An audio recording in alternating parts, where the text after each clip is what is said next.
Assalamualaikum warahmatullahi wabarakatuh. Sahabat belajar dimanapun berada. Jumpa kembali dengan saya Muhammad Jufri, Widyaswara Pusdiklat Pajak. George Burns, seorang aktor, komedian, penyanyi, sekaligus dia sebagai penulis, menyebutkan bahwa rahasia dari suatu khotbah yang bagus adalah dia punya pembukaan yang bagus dan dia juga punya penutupan yang bagus. Dan tentunya isi juga yang bagus. Dalam melakukan presentasi atau penyampaian materi, kita tidak ujuk-ujuk langsung ke materi. Namun, kita awali dulu dengan pembukaan, baru kita menyampaikan isinya, dan diakhiri dengan penutup. Begitupun dengan slide. Karena slide adalah tools yang membantu kita melakukan presentasi, maka dalam slide pun harus ada pembukaannya, ada isinya, dan juga ada penutupnya. Itu yang disebut dengan outline dari suatu slide. Nah, ini gambaran outline slide ya. Seperti ini. Ada pembukaannya, kemudian ada isinya, lalu ada penutupnya.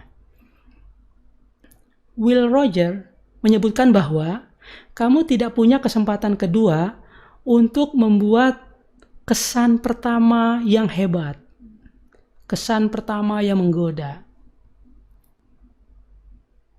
Nah, jadi tujuan dari slide pembuka ini adalah untuk mendapatkan perhatian dari audiens sejak awal.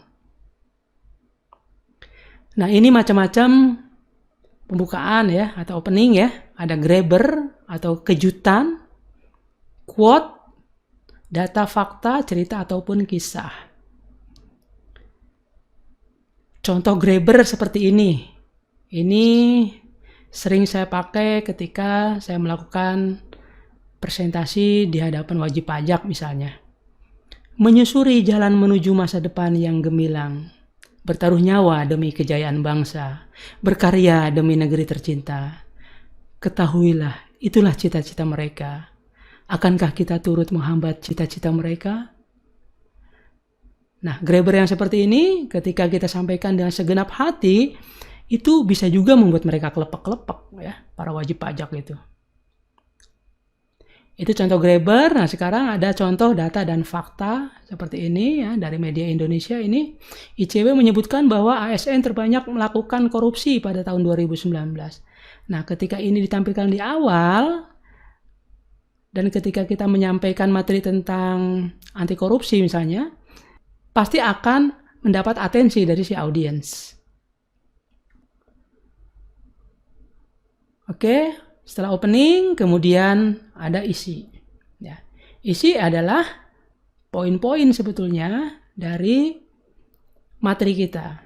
Namun, sebagaimana video sebelumnya yang visualisasi slide, ya, sebaiknya critical point ini atau isinya ini itu dibuat dalam bentuk visual. Sehingga bisa mengakomodir ketiga tipe pembelajar. Auditori, visual, dan kinestetik. Seperti itu.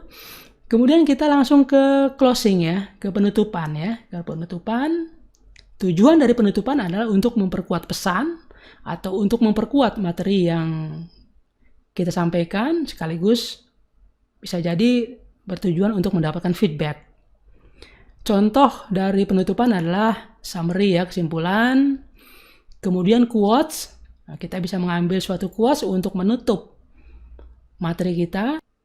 Namun tentunya kita akan ambil quotes yang berhubungan dengan materi yang kita sampaikan. Bisa juga kita melakukan kuis-kuis kecil ya, seperti Kahoot, Quizizz ya, seperti itu. Dan jangan lupa pantun juga bisa kita gunakan untuk melakukan penutupan yang hebat ya. Contoh seperti ini saya gunakan pantun ini ketika saya mengajar nilai-nilai Kementerian Keuangan.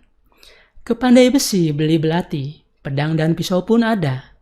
Buatlah hidupmu lebih berarti dengan value terpatri dalam dada. Kepandai besi beli pisau untuk dipakai setiap hari. Janganlah Anda risau, tanamkan value ke dalam diri. Sebagai penutup, Saya sampaikan slide seperti ini, sepatu ya.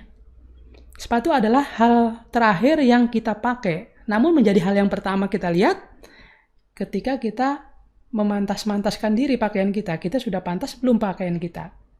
Bisa jadi bukan sepatunya yang diganti, malah bajunya yang diganti. Demikian outline dari suatu slide. Mudah-mudahan bermanfaat bagi kita semua. Assalamualaikum warahmatullahi wabarakatuh.